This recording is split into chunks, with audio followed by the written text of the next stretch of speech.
shores of Katunkwit. Here we are today, once again, Katunkwit Chronicles, and we're so pleased that you're here listening to us. And we have a wonderful guest who is sort of from Katunkwit and owns a home here. So she might be considered what would they call that? A snowbird? No, a sunbird. No, but she comes from a sunny place. Although, well, let's just say hello to Jane Greenwood. Hello, James. Hello, Ashlyn. Hello, Jane. And Ashlyn is here with us as well, as usual. So we're so pleased to have Jane Greenwood here. And Jane, you are obviously from Maine. Originally. Really? Did you transplant the Maine accent to I believe it's South Carolina, is that correct? My parents transplanted me to South Carolina. Yeah, well, at what age? 3. So you weren't into, like, bear hunting yet? Not yet. Okay. I think they have bear hunting down there, too, don't they? I don't know, not in South Carolina. I think it's more like boars that run around wild. Or turkey, deer. All in your yard, I presume. I think you mentioned that the other night when you were Correct. visiting. Did you like my Blackstone griddle? It was awesome. Yeah, it is. Is that something you see a lot in the South? Yes. Yes. What is a Blackstone griddle? Oh, I won this thing. You don't even know. I won it at a golf tournament.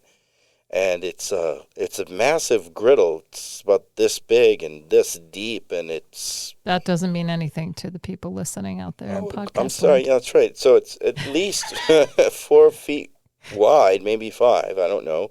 And perhaps 28 inches Is deep. it like a giant hibachi? Yes. What's the fuel source? Gas underneath. Oh, okay. It heats it immediately. It's very, very, gets it But it's really not hot. like a grill. No, it's a griddle. It's open. There's no top to it. Oh, it has it has everything. It's wonderful. You wouldn't when you're cooking, you don't put a top on it, but for after. Mm-hmm. Yeah, and it came with a beautiful like a canvas tarpaulin thing for the top of it, and came with 47 implements, scissors and cutting tools and So clippers. what have you cooked on it? Oh, wow, we've been cooking quite a lot. Well, I cooked that night. Yes. You visited. Jane came over, and Eva and I were there, and I went out and did some magic out there. I think I cooked some chicken. It was pretty good.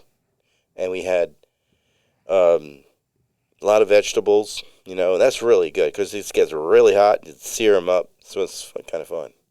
Yeah, I kind of enjoy it. It's my thing now. And I haven't used the grill since, the conventional grill. But I won this thing. It was worth like $425, really nice gift. So you were in a tournament. I was in a tournament. I bought one of those special tickets, like the 50-50 or the something? $20 ticket. And there were 7 prizes. This was the top prize. Sure enough, came out with it. So here we are, we're talking about griddles, and we really want to talk about you. So the accent came as a result of living in a community where everyone else spoke with a southern accent. Correct. Correct. Did your parents' accent change?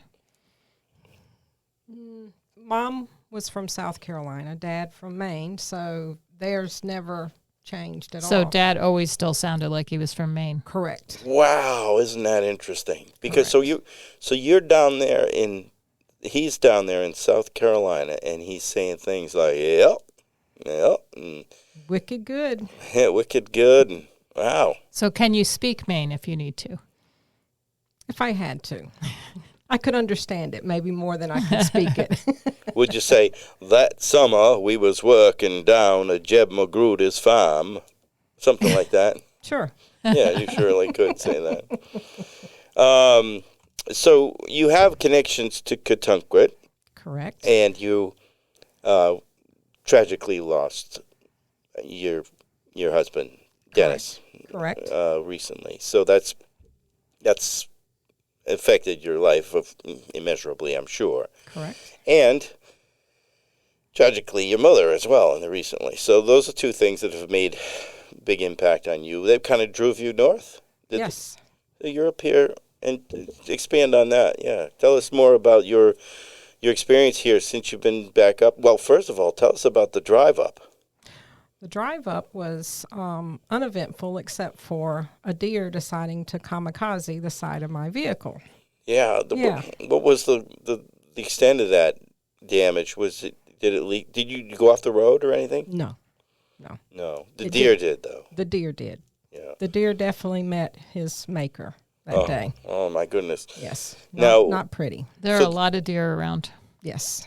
Yes, it's more than ever. And what part of the world were you in when you North Carolina. So you didn't get too far before you had this accident. No. But did you just keep driving? Yes. Yeah, I think that's smart. Yeah. You're not going to have like a ceremony for the deer or anything. No. Did you call it in eventually? No. I'm sorry to hear that. But somebody could find it and bring it home, cut it up, right? You That's allowed now. It is. Mm-hmm. Permitted in this state. In this state, yeah. So if you see a deer hit, or you see a deer on the side of the road, you can You're just pick allowed it up. to, whatever. You don't it's have to called, contact harvest it. You might have to call it in, but you can take it now. Yeah. Do you do a lot of roadkill? Killing the things or picking them up? Well, both. No, but I have a friend who's served roadkill on more than one occasions. Well, skunks are out.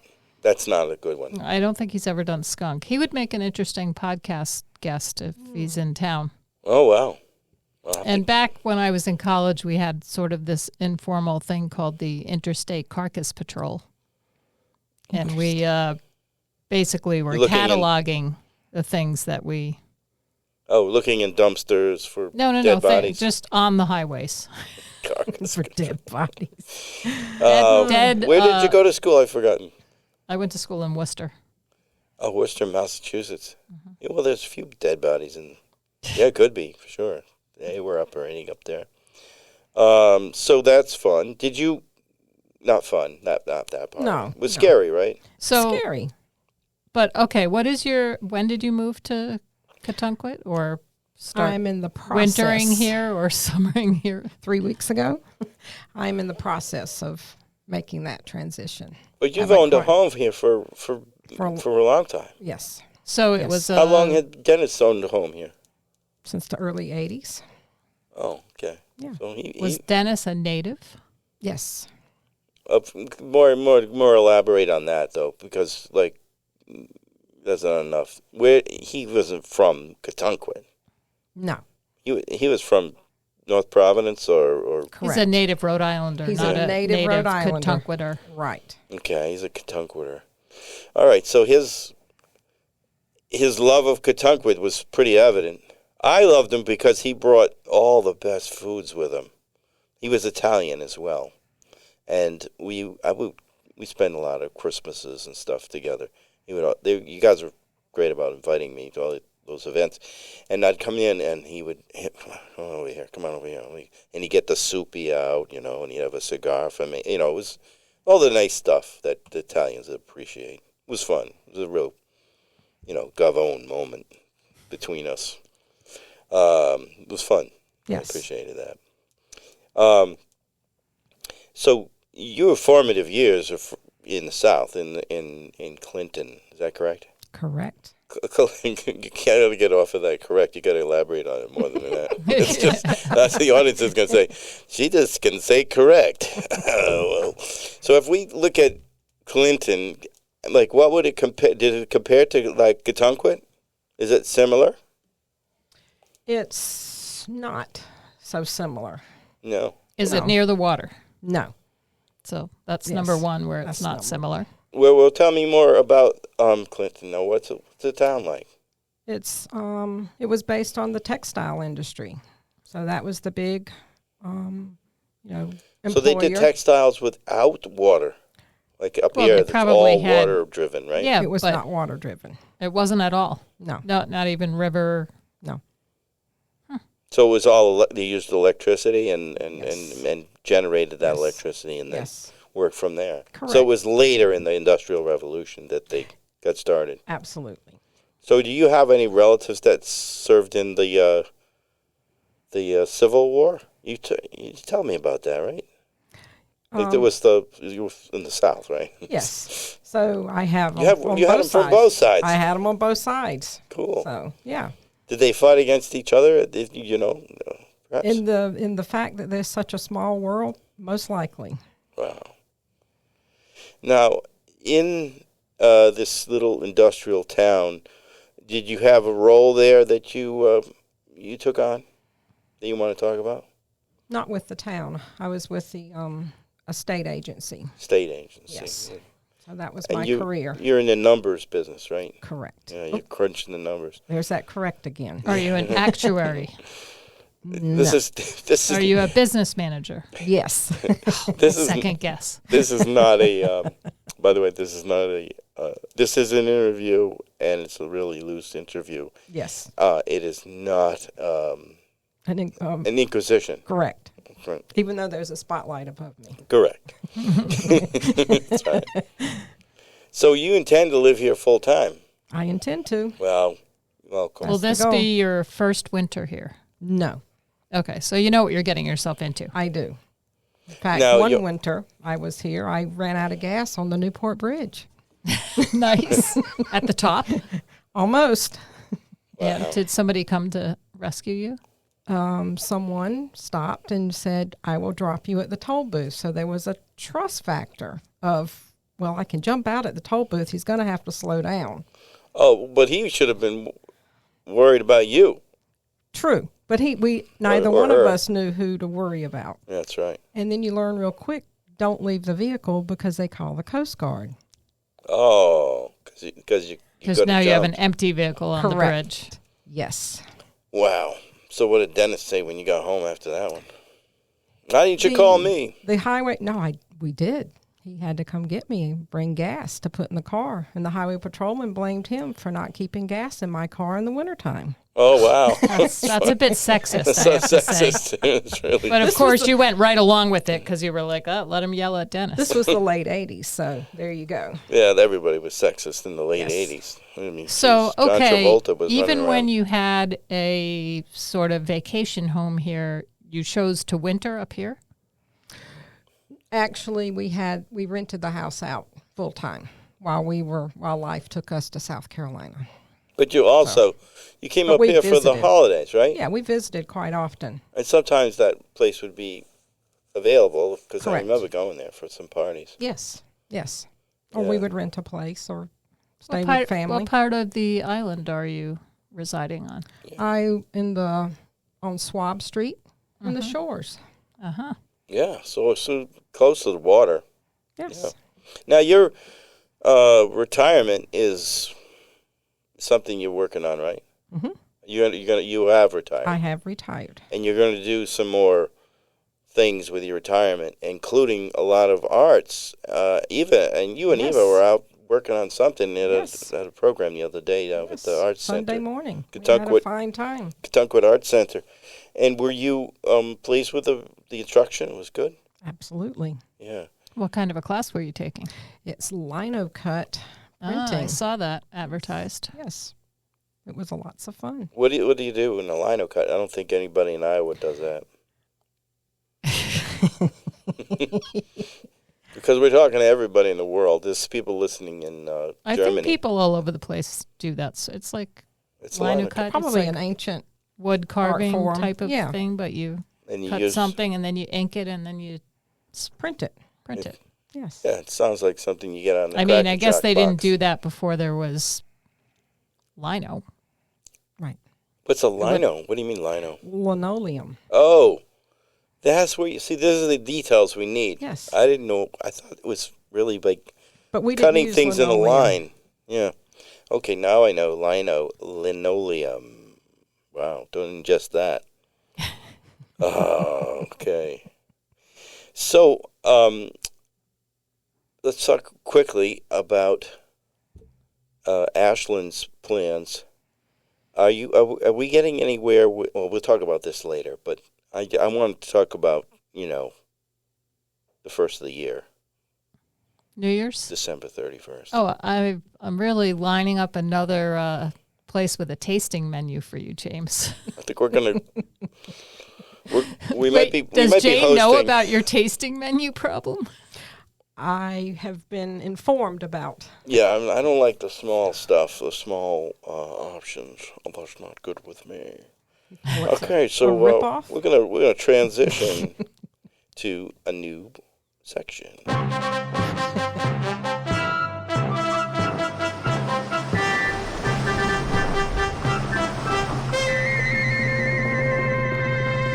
And we have a new part of our program called Goings On About Town, just to try to get you a little bit more familiar with our wonderful little community, some of the things that are happening. And I picked some of this up right from our local newspaper. The new reconstruction of a house on Blessing Hill is undergoing some scrutiny. It seems the town has asked that 60% of the structure remain historically accurate to the period when it was originally constructed. And after the contractor, Henry Sobel of Sobelstein and Secrentes, got into the project, the older parts of the house they thought they could save, they couldn't save. Therefore, they just tore 80% of the 60% out and left only 12% of the original house. Part of the rear foundation and one of the 6 fireplaces remained. Mr. Sobel and the homeowner failed to notify the town prior to the dismantling of the old structure, didn't even take photographs of the rotten structure, and have since rebuilt the structure beyond the original structure's footprint. That's a lot of structures in one sentence. Additionally, the structure's foundation was lifted 13.5 feet to accommodate rising tide levels, and the height of the building now exceeds the 35-foot limit. The Planning and Zoning Commissions are meeting on Tuesday, Town Hall, along with the Town Council, to determine if demolition is the next step. Lower Blessing Hills Association members have reserved use of the library's meeting space to talk about the matter. I think this is right along your alley, Jane, as you used to serve in one of these, or both of these commissions. Am I not correct? One of the commissions. Yes. The planning. I was the clerk. Okay. So you can recall some of these meetings where these kinds of things might be discussed. Correct. Correct, she said again. It seems like, here anyway, that people are just like, do whatever and we'll pay the fine later and we don't care. Is that what you think's happening here? I think that seems what's happening all over town. What are all the other Blessing Hill people that are behind this structure now that's 13.5 feet higher than 35 feet? What do you do about that? I don't know. Can't improve their view, that's for sure. I don't know. You think that the group is going to ascertain that they just, this house has to be demolished? No, I think that probably this person has a great deal of money and they're just going to hire lawyers and keep fighting the town until the town caves and they get away with doing whatever they like. No, that's the way it works now, I guess. In addition to this year's holiday tree, which was officially lit last weekend, and I'm told it went without incident, however, I was not in attendance, the town of Katunkwit, in an effort to accommodate all traditions, has placed an aluminum pole on the town green for those interested in celebrating Festivus. Airing of grievances will be limited to the area immediately surrounding the Festivus pole.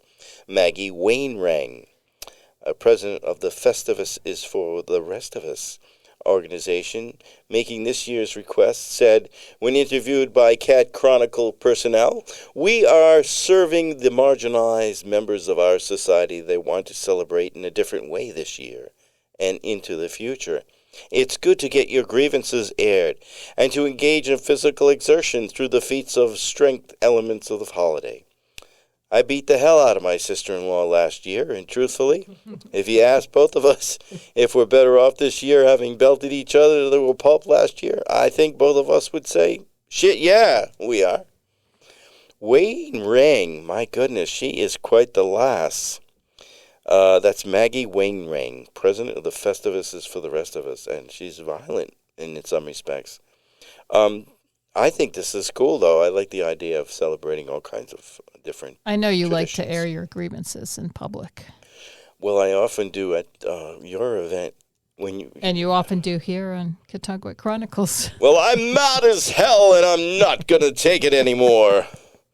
Yeah, I do, and this is where it's the best forum for that. I have some sad news. Good friend. A good friend. I shouldn't say he's a good friend. Someone that I respect as a poet, and I'd become friendly with, particularly recently. And I've known him for a long time, but I've particularly become more friendly with him, and he had passed away. His name is Charles Coe. The poet, recently died. A frequent reader at Salve Regina University, where he worked as a professor in the Graduate Studies Division of the English Department. Charles was one of America's greatest poets. James Allen of Catawba reports, that's me. I recently visited with Charles, and he seemed in fine health. We had intentions of visiting soon in Newport for coffee and poetry discussions, and now he's gone.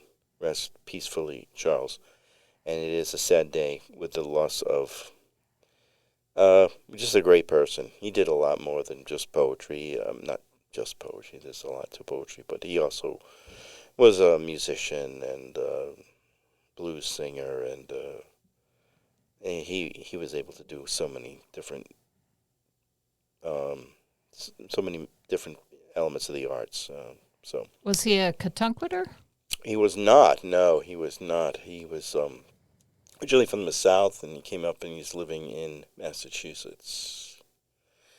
So farewell, Charles Coe. The skunk population in Catawba has increased. We talk about skunks a lot, don't we, on this show? Yes, because there are a lot of skunks in Catawba. Well, they sort of, the population they're studying them ebbs now. and flows. It says biology graduate studies student Mention Funcio of the University of Rhode Island, who is studying the animals on the island. The skunks are semi-hibernating at this time in the winter season. We often find them burrowing below homes, foundations, garage areas, seeking a warm burrow. Do you have any skunks at your house, Jane? Yes. Are they in the neighborhood, or what are they doing? Correct? They are in the woods surrounding my house. And do they come and visit? They do sometimes. Particularly at night when you're just driving in your the yard. possums, I the haven't seen skunks. any recently. I have. What's Not their- recently, because the extreme cold, they'll go burrow. What's their natural predators? Coyote. Coyote. Last summer, there was a reversal of decline of skunks due to health issues. Rabies in the coyote population was the issue. With the rise in rabbit populations and the resurgence of skunk populations, we're likely to see coyote health improvements in the next 2 years, and skunk populations becoming rabid once again, while the rabbits will continue to feed the burgeoning coyote population, along with other food sources such as cats and small dogs. That's tragic. As an aside, there are a significant number of barred owls in the island of Catawba, as my work with skunks kept me up and about from dusk till dawn. I'd hear and sometimes see owls awaiting rabbit night feeding, and especially during the period of growth for the many buried rabbits during their earliest days of development, when they're in that pupa stage there where they just kind of they can't see anything, and Pupa stage. whatever they are. Insects. They're all mushy and gushy, and they're just underneath the ground. Defenseless. You have any barred owls or owls of any size? Yes. On Swamp Street?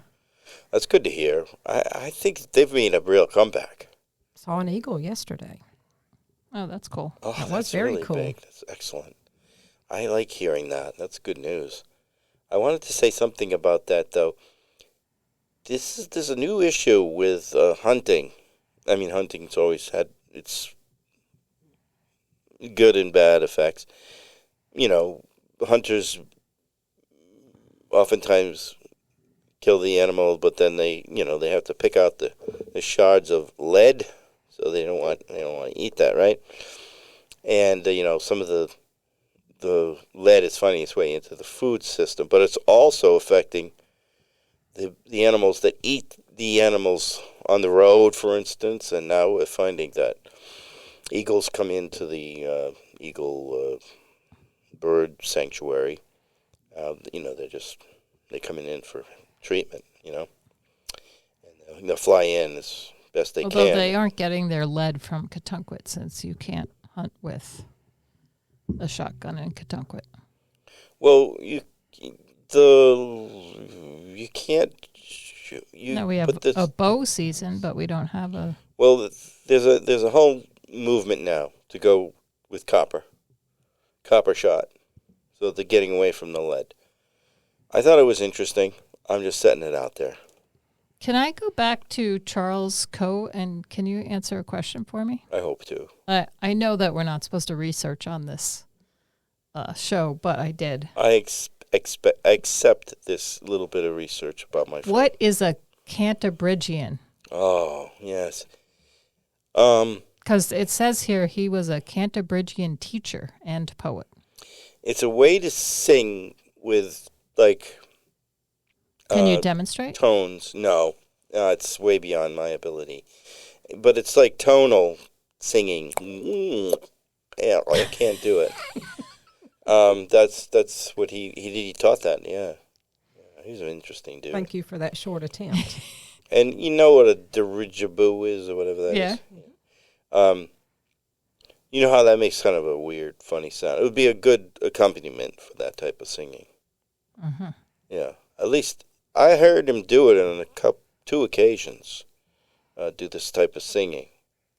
And I assume that's what it is that they mentioned in that obituary. But how many people doing that? There might be... I don't know. Now I'm going to have to listen to... Less and less, no. Coyote Bean of Helmet Street. You know there's a person named Coyote Bean on Helmet? That's an interesting name. Where is Helmet Street? I don't even know. I'm not sure either. That does not sound like a name in the boat-named area of the island. No. Is it at the head of the island? Well, perhaps. Let's see. Now you're catching on there. That's way beyond. What was the word you were using? Correct. Yeah, so that's on the head of the island. That's probably up near Beam Street.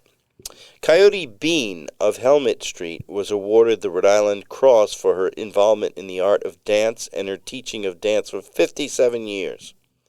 She says, "I'm old, but I'm not dead yet," said Miss Bean. Coyote lives in a yurt and is showered outside her whole life, the entire life. "Don't you get cold in the wintertime?" James Allen asked. "I'm cold all the time. Winter makes you appreciate late spring and summer, early fall. Now doesn't it, Sonny?" That's what she said. Coyote replied, a wonderful dance instructor, just getting it done in a yurt. It's like you'd go for a yurt. You're a yurt kind of gal, and you don't mind. I've stayed in a yurt. Do you mind pissing outside and taking a shower in the creek?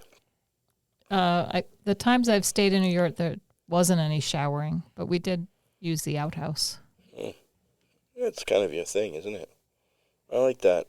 I want to just mention that Ashlyn was riding her bicycle the other day at 16 degrees with a wind chill of down to 3 or maybe 4 degrees. And that's cold for you out there in Hawaii. That's very cold. That's Fahrenheit. And how do you do it? I mean, I've spent my time fishing. I know what cold is. And when you get to 16, it's cold. Yeah, I mean, I did put on my snowmobile suit. You were suffering a little bit. My fingers were cold. Yeah, but I was just skiing for a couple of days practically in Canada, and so I figured this is like one ski run. It's 15 minutes. I can do it, but I did have chilly fingers. I had to suck my fingers in and out of the gloves and make a fist and warm one hand up while I held onto the handlebar with the other and then switch. Yeah, Eva wouldn't make it too far. She's not into that. It's that cold. But I recall some cold days. That was pretty cold for Katunkwit at this time of year. Oh yeah. And the ground was so hard. Yes. It was already frozen to the point where you needed like some nice sneakers or something with padding under your shoes, under your feet. Did you? I was really impressed, by the way. I beeped, but I didn't beep as soon as I was by you. I beeped well down the road. Yes, I noticed that somebody beeped at me. I didn't want to shake you, you know what I mean? Because I know that when you're getting beeped at, first of all, your first response is probably, oh, sexist. Asshole, right? And then your second response is, who is that? And you're trying to get so I didn't want to run you off the road because it's very narrow there. Yeah, I mean, the beeping I'm used to. The one that gets me, I don't know if you've seen this person, but I think they have a Great Pyrenees. When they say nice ass, does that bother you? It's somebody with this giant white fluffy dog. That's not sexist. Guessing is a Great Pyrenees. Yeah. And they always ride with sunroof or moonroof, whichever one opens. Open. Yes. And the dog is just kind of hanging out in the car, but whenever it passes a biker, it pops its head out and it's got a really deep bark. And it's kind of startling because you never know when this car is going to pass you. Oh, that's true. I mean, is it intelligible what he's saying, this dog? Right off my road. Do you bark back? No. That is frightening. I think that would be very frightening. It's just startling. It's kind of like when you're watching a movie and it's like a jump scare in a scene. Oh, yeah, I had that happen to me recently.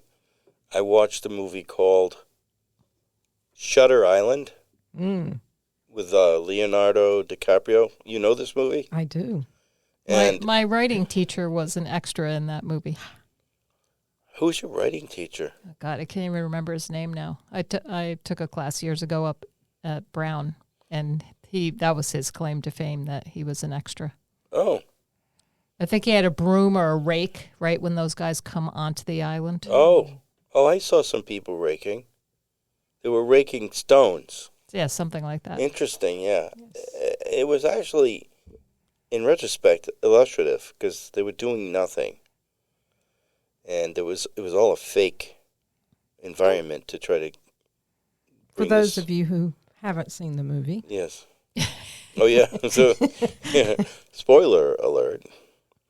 So it was I kind of happened upon it. You know how when you're happening upon things on your television, you realize, man, I've had this TV for all this time, and I'm paying this money for these channels, and I didn't even know this existed.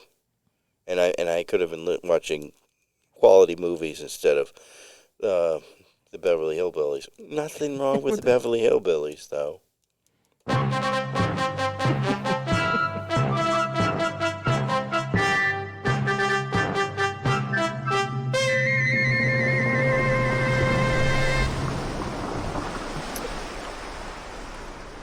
Well, we're at this point in the show where we're going to do a little theatrical stuff, myself and Ashland, and then we're having commentary from Jane after. So this is kind of exciting. The two characters are James and Jan. Jan is the second character. So we'll start this off. It's called Don't Forget the Sorbet. Jan, it isn't nice when you call me stupid. I didn't. You projected that because I called you stupid for my tone of disappointment. And besides, you aren't fucking stupid, but you forget a lot, and when it affects me, it doesn't feel nice. You're just frustrated because I forgot to buy the sorbet. No, James. Well, yes, it was on the fucking list.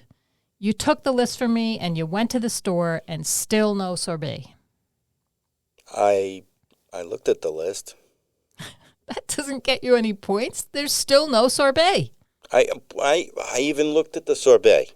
But you didn't buy the sorbet. I don't like sorbet. But I do, and it was on my list.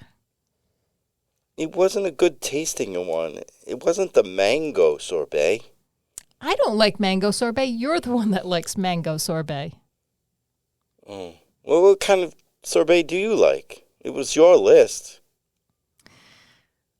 I would have taken any sorbet. Why aren't we eating ice cream? I like ice cream. Do I really even have to answer that? Cholesterol. Both of us need to watch it, really. Do the Celtics have a team this year? Like last year? Or was it maybe it was a couple of years ago during the COVID when they were good?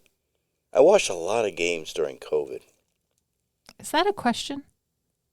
I guess not. And why don't they call the team the Celtics?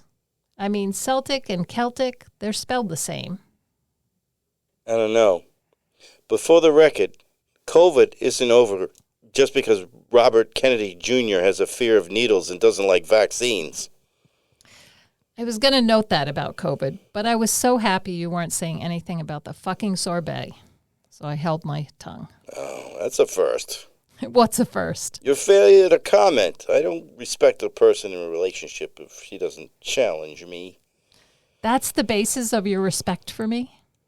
That and your swearing. I love your cursing. You're very good with bomb dropping. And you can fart with the gods. Another reason to stay off the fucking ice cream. Sometimes I come in the living room and I have to just walk back out. Sometimes I fart and then fake that I'm snoozing on the couch. Why do you do that? So I don't have to hear about the stench. Your farting not only shuts down the olfactory system, but it also indirectly affects your hearing too? Well, I guess it's sort of more like what I choose to hear and really when I choose to hear it. You do a lot of that, don't you? Get distracted.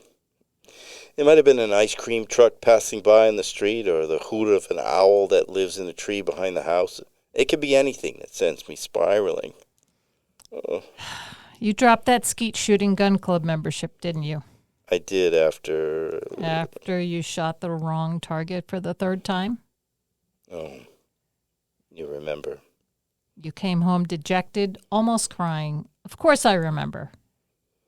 You remember everything, and rarely as I remember it, if I recall at all. I'm getting my coat. Where are you going? Katunquit Market closes in 10. I'm getting sorbet. But you were just in there 30 minutes ago. They're going to think you're nuts. You want me to get some nuts and fudge? Not for sorbet. I'll get some vanilla ice cream to go with it. I'm so confused. Don't forget the sorbet. And there we have it.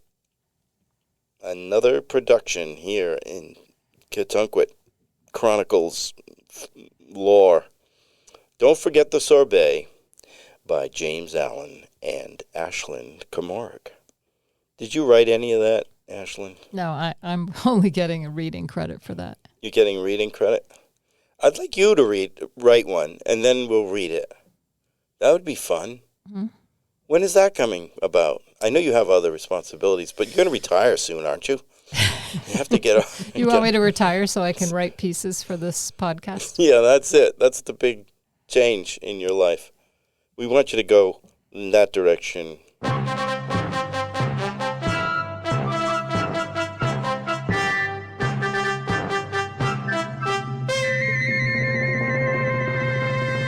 We forgot to talk about that. Let's talk about that piece.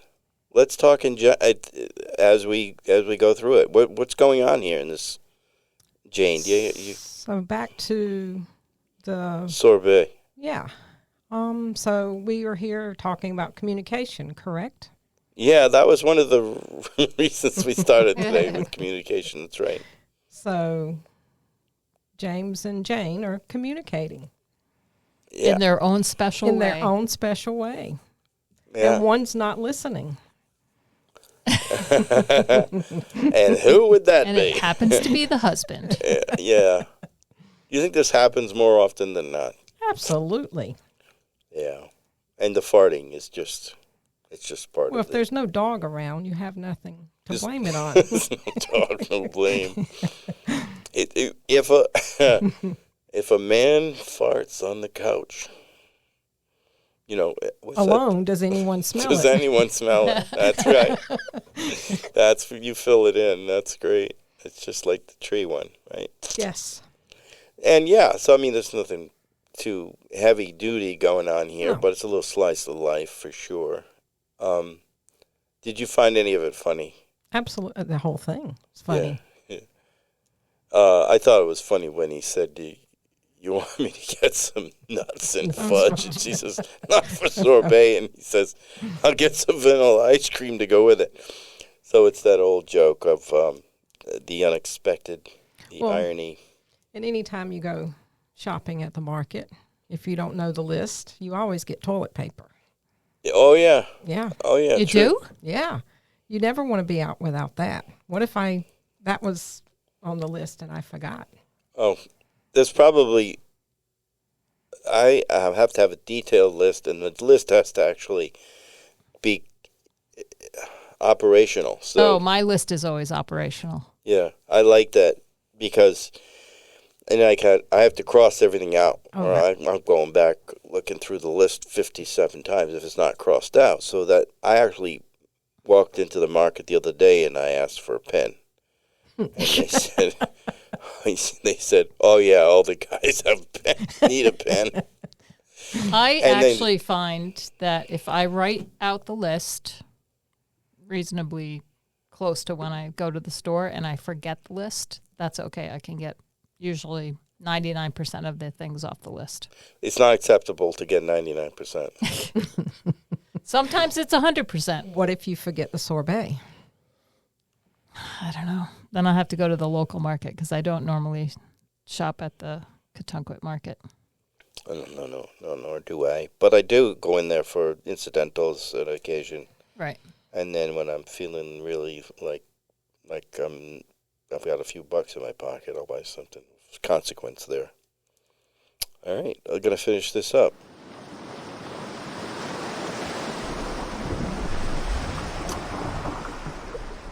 Okay, so we have a few announcements here and businesses that need to be acknowledged. And maybe Jane, you'll be interested to find out that there's some new businesses in the community that you may not even be aware of. Like Halfley's Hosiery invites all to an open house on Tuesday, December 16th at 6 p.m. till closing for Getting Jiggy With It party. That sounds fun, I think. Where all items are half price and can be tried on in our private fitting and display rooms. Halfley will be on site for consultation and will provide beverages of all types for all that attend. Halfley's Hosiery, located on the corner of Howland and Katunquit, Maine, near the church. Do people still wear hosiery, or are we including socks? Oh, that's what socks. It's socks. Just socks. Because hosiery to me also includes like nylons and... True. I also think Agreed. it includes bras and stuff like that at Halfley's. No? No. I've not been there. I haven't been there, so But I've definitely gotten jiggy with it. But I'm definitely going to get my butt over there for a free glass of wine and some store-bought cookies. And that's not degrading Halfley's Hosiery invitation. Thank you very much for the nice invitation. But get over there on the 16th at 6 o'clock. It's a good time. It's right near the church. You can go drop in right after you get your hose. The Katunquit Golf Course will host an end-of-the-year $1 drinks and $1 apps event to finalize this season. Jeff Matos says, "Thanks for a great season. Fill your divots and fill your glasses. And join us on Friday, December 19th for a day of fun starting at 11 a.m., where a few bucks goes a long way. Jeff offers free Uber rides to all that imbibe to too great a degree. Now that's an event I can have." Is he an Uber driver? No, but he has a plethora of them waiting for these these people that are drinking too much with $1. If you go in there with $10, you're going to get pretty loaded. Is the golf club closed for the winter? Well, after the 19th, it will be. And what happens if you go to play golf in the middle of winter? Oh, you cannot. It is verboten. Well, they have the greens covered with those tarps to keep them from from freezing. Yes, and also it provides it keeps the mold and mildew off the green. Oh, the greens are precious. They do a great job over there. Are we already on to bullshit or not? No, that's real. She's funny after all. Gutter cleaning by Robbie. With our boom truck, we don't use ladders. We're in and out in minutes. Our service is cheaper because we don't spend time cleaning up gutter leaves. We suck them right out of your wet and frozen gutters and into our truck on the street. We take the risk out of gutter cleaning. Don't fall for anything else. Use Robbie's gutter cleaning service this season and next. I saw Robbie in action. I'm telling you, this was amazing. Hello, everybody listening? I like that don't fall for anything else line. Yeah, right. So he gets this bucket truck, and he puts it in the street. It's in the street. And he puts it up to your house, and he cleans the gutters sucks them right out. And then it goes over the house and does the other side. Amazing. I was impressed. This is a very big machine. And he's got a lot of gutters to clean. Okay, this is a beaut. Eloise is getting it overdone. Discreet Holiday Sex Toys by Eloise is offering free wrapping. What's that? Like she wraps them with a condom or what? No, free wrapping, free discreet shipping, and free one-time use consultation for newbies. Come on in to visit with Eloise to learn some things you might not have even imagined possible. Located near the recently newly named business, Monologues, on Katunkwit, Maine, near the flower shop. Now, Monologues has been a lot of names. I don't know what's going on over there. Do you remember the Monologues building and this whole business thing going on there? At first, it was no, not vagina monologues. It was some kind of sexual connotation.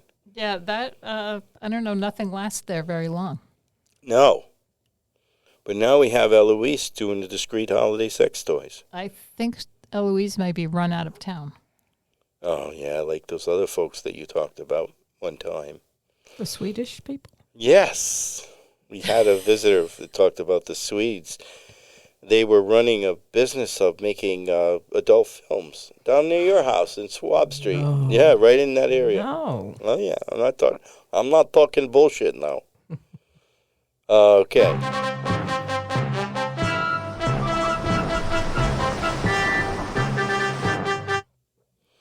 All right, so we're gonna play fill in the blank.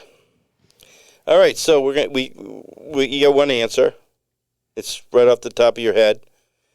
And Ashley will go first because she's new to this whole idea. She never liked this game. All right, we're gonna give you a point. Points double if I like the answer. All right, over hill, over dale, our love is stale. Will never fail. Right from the show. That was from MASH. So that was from MASH, and a very good answer. However, I'm going to go with stale, and you get 1 point. I'm not going to double it. Woke up this morning, wine glass in my hand. We'll start with you, Jane.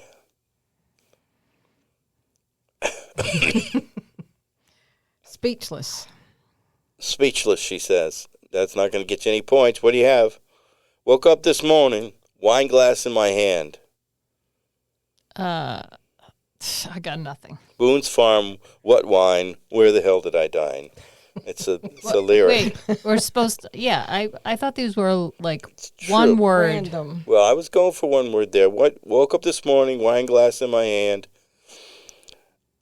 I got so drunk I couldn't stand. That's more than one word. But that's your requirement, not mine. I have all kinds of, like, ideas, and they don't necessarily, and they're not constricted by rules. A bird in the hand is worth two in the... Bush. Oh, okay. Foot. Two in the foot. I'm going with foot for 1 point, not 2. Clarity is often obscure, but sincerity is often... Clarity is often obscure, but sincerity is often... Unwanted. Blurred. I think we're going to go with the rhyme, because you go with blurred, you're going to get 2 points for that, because I think that's a 2-pointer. A code, last one. A toast to jocularity, a toast to fun, but you can't get a buzz on toast, so you'd better... Butter your buns. I like it. Yeah, go on. Run. I better run. I'm going butter buns for 2 more, and a grand total of 63. Jane wins.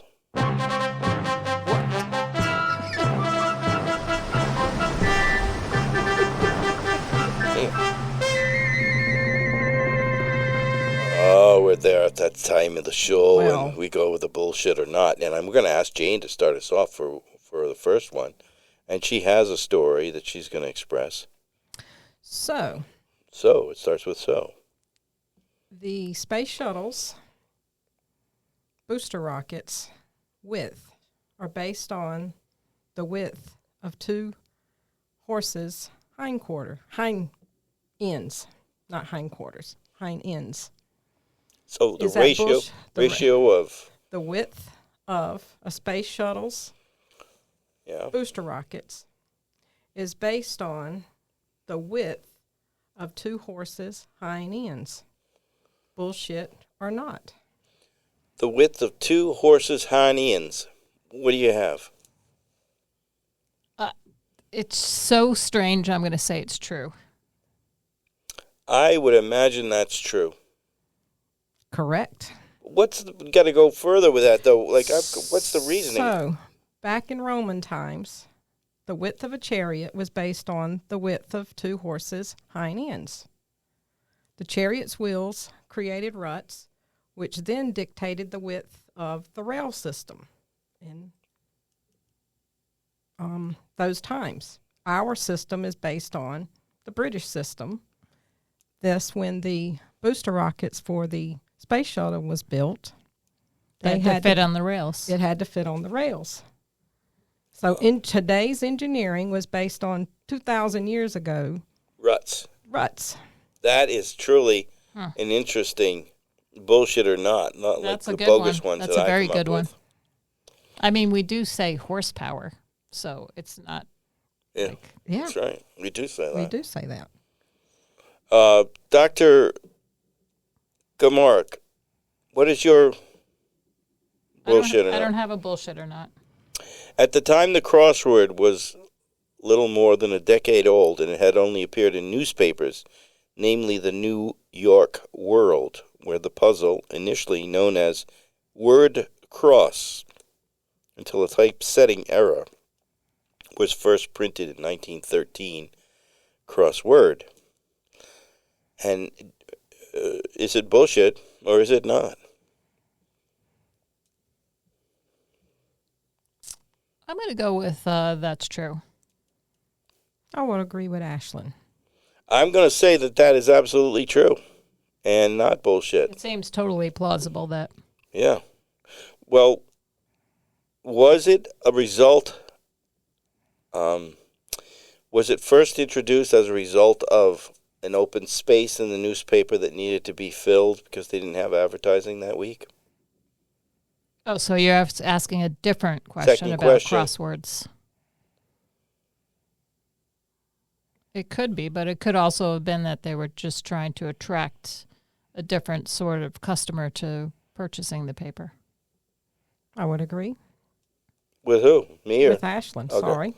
The answer is it was a result of a space being open, and they needed it filled, and it was such a hit. It was a huge hit right away. right away. There you have that. So they stumbled on a lucky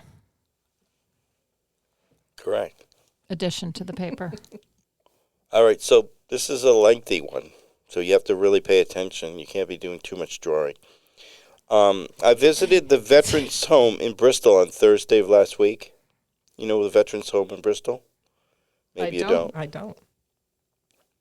You know, it was I was approaching the anniversary of my father's birthday, and he's been gone since 2003, and he was a veteran, and as was my uncle. So I was driving by the Veterans Building in Bristol, so I saw this huge shrub, spelling out Veterans Home, and I figured I'd stop and read a book to a vet or something like that. So I brought a copy of my books from that rock, because some of it takes place in Bristol, and I thought it might be close to home and a good memory for the veteran who I presume grew up in the area, if he's living in the Bristol Veterans Facility.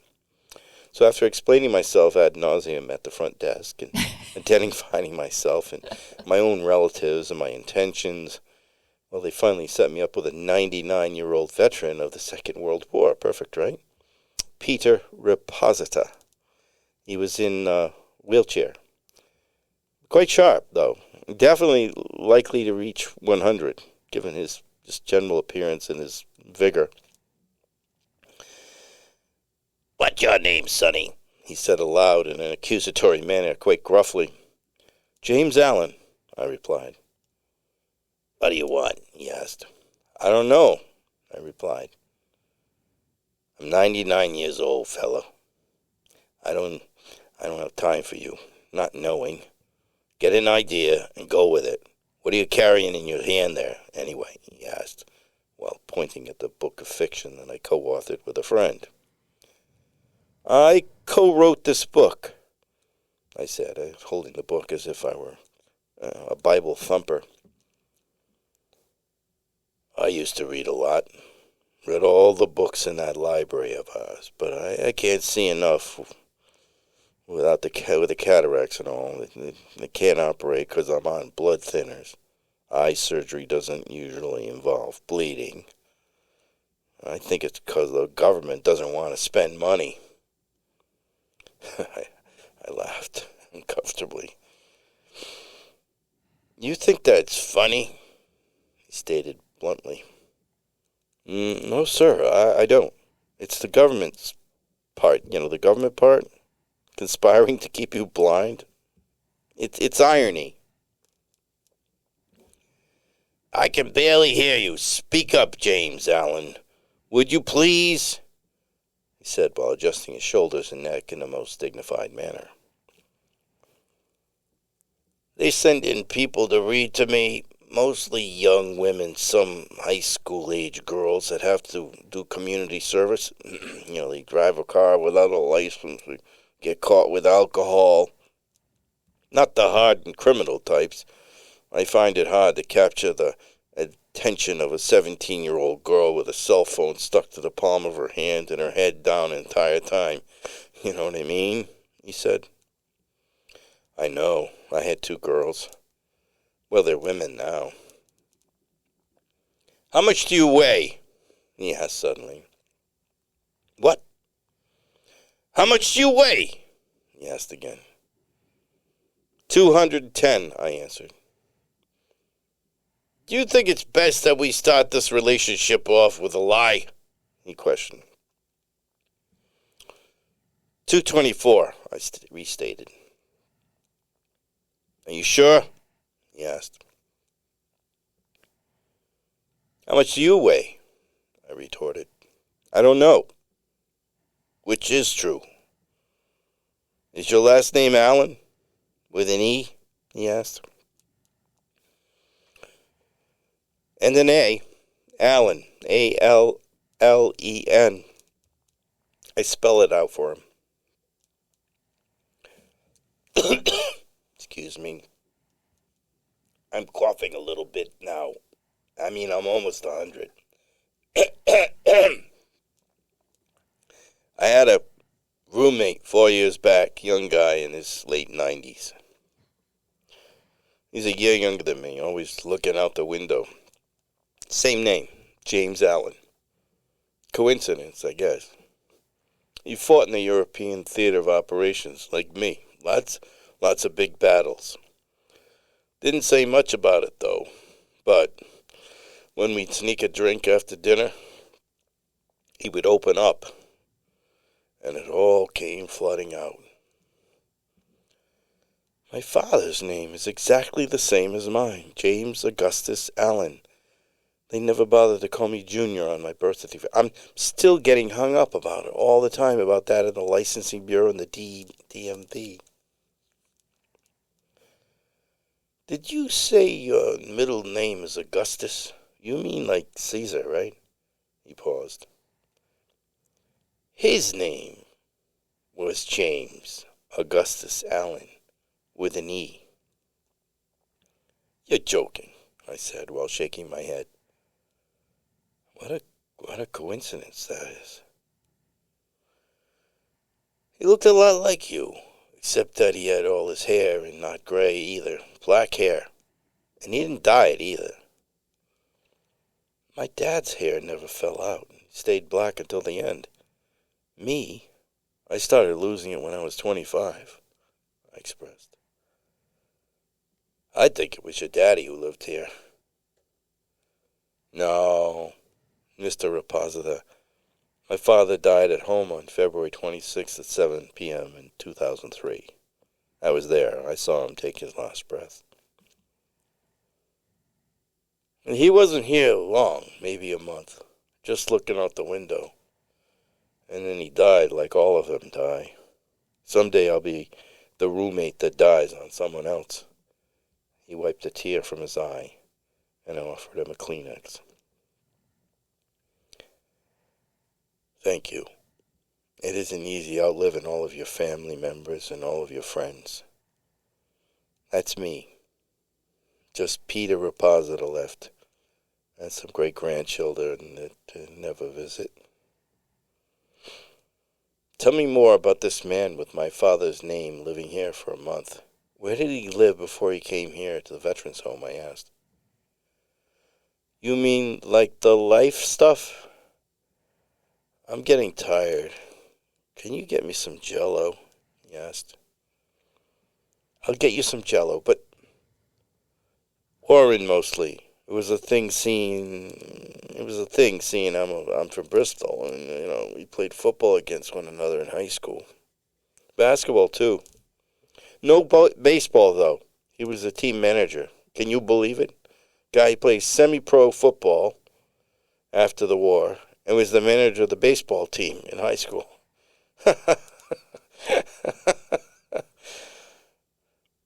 You're describing my father. Football, basketball, manager thing for the baseball team. Tell me more about the war, I asked. I got my boot camp close by at Fort Devens. With all due respect, Mr. Reposita, I'm asking about James Augustus Allen. You must know that I'm curious. Devens, then somewhere in Tennessee, Fort Leonard Wood, then to Belfast, then June 25th, after D-Day, he's over in the hedgerows fighting as a forward artillery observer. That was some tough duty.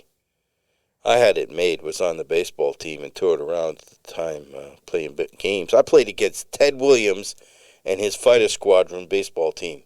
Me. I did that. But your father, he had it rough. My father?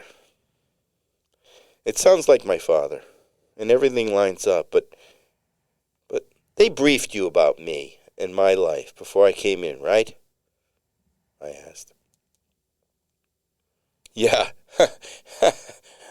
Yeah, Peter Reposita. I received a full briefing. You admitted you just walked in off the street. Computer, obituaries, something. Jello. I want some Jello. Where do I get Jello? Outside the nurse's station in the middle, there's an alcove with a refrigerator. Everybody is in here is just trying to sneak in there all day for Hoodsie cups. But the nurses are on to us all. But you're from the outside. You can get Jello, even a Hoodsie. That's in the freezer. I can reach the freezer. I'm not in a chair, I said as I get up. Wait here.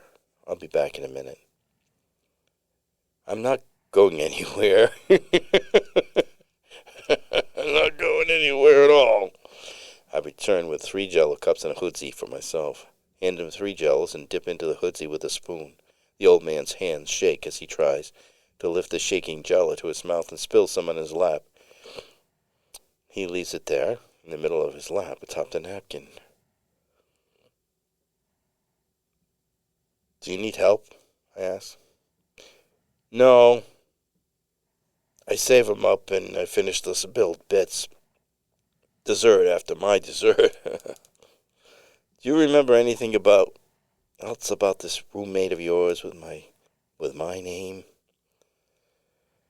I know you're curious, but you said your dad was dead, he said while slurping the last bits of the Jello cup, his cheeks wobbling a bit. I know, but it's so strange, I said. You going to read any of that book you have over there? Why'd you write a book? He asked as I pick up the worn copy of our book, the one I use for readings at middle schools throughout New England. Yes, I answered, shaking my head and swallowing the last bit of vanilla and chocolate hoodsie ice cream and licking the spoon. I pick up the book and find a chapter I know he'll like, with lots of action and boat chases, and one I read dramatically quite well, and then ask, did he talk about his son with the same name as his? What did he say, I ask. He was here, and then he was gone. Mostly watched the street, the entryway, through the windows, the war. That was it, he said while cleaning up the red cherry shards of Jello from the paper napkin on his lap. You have to remember something.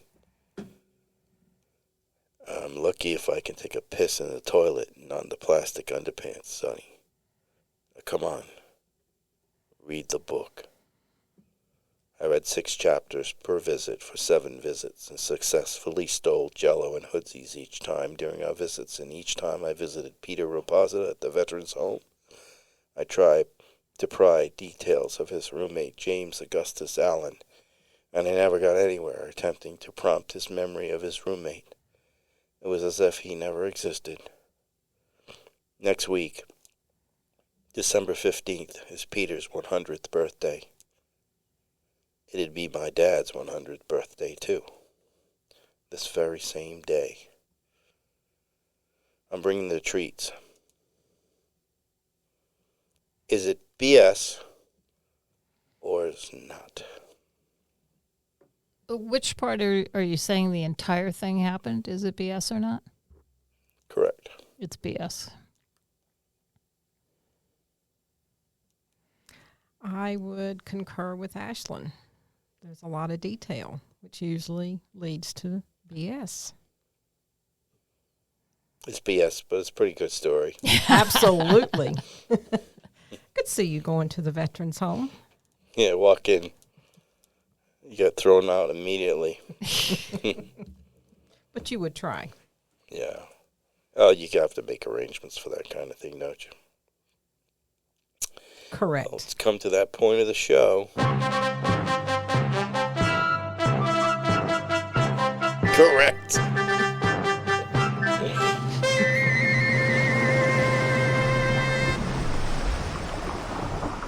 Ashlyn, before we go, are you celebrating around the Festivus pole this year? I like that party. You know, when you make that killer chili with your witch's cauldron over the fire pit. I think we mentioned it before in the show.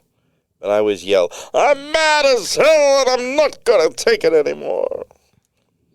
Eva was talking about New Year's Eve to be at the Allens this year, thinking of tapas and small bites. I know how much you love small bites. No, but I was thinking of, about that. But are you doing the killer chili? We may do something in January. January's better. It's so busy and everybody it's the flu. Yeah. That's not fun. No. But that's a fun party. We've been at that party. It's outside, most of it. and it's snowing sometimes, and she's making chili over the. She has this big cauldron, comes out over the fire pit. It's a trip. So keep that in mind about the New Year thing. Okay. Hey, let's say goodbye. Goodbye. It was nice to chat with you, Jane. Yes. As well with you, Ashlyn. Thank you both for inviting me in. You might find each other at the Kentucky Art Studio, because I know you're going to take more classes. Is that correct? I don't think there's any more prior to the beginning of the year. So for right now, I'm on hiatus from that. Let's make sure the door doesn't hit us when we open it, because it's very sticky.